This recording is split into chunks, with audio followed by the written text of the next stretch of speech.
Well, tonight, thousands are without power as trees came down as well as power lines across central Alabama. CBS 42's Maddie McQueen joins us live in Fultondale with a look at the storm damage in that area. Maddie?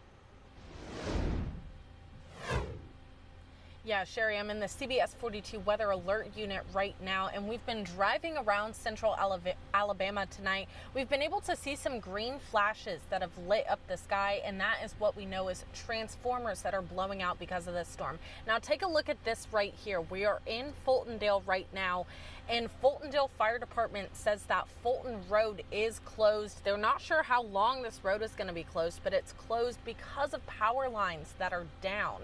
Now, Alabama Power says the total number of transformers, poles, and spans of wire will be known after everyone's power is restored.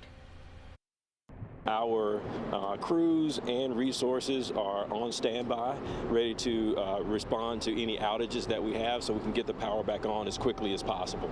Anthony Cook with Alabama Power says it can be hard to predict how long a power outage might last during or after a storm. Sometimes it's only for a moment because we have a system that can restore power quickly, automatically, but then sometimes it could take a little longer depending on where the outage occurs. So we have a very rural state.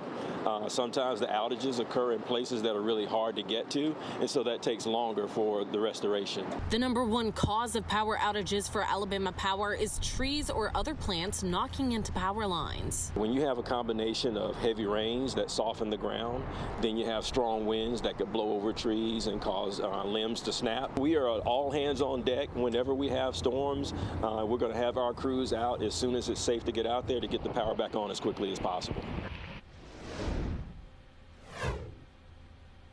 Now, if you come across a downed power line or a power pole, Alabama Power says not to approach it. You're asked to call Alabama Power or a local law enforcement agency and let them know that the power is out and that you see a downed line or a downed pole. Reporting live in Fultondale, Maddie McQueen, CBS 42 News. Maddie, thank you. Let's take a look at the power outages as of right now from Alabama Power. According to their latest outages map, there are just over 2,000 active outages impacting more than 84,000 customers tonight.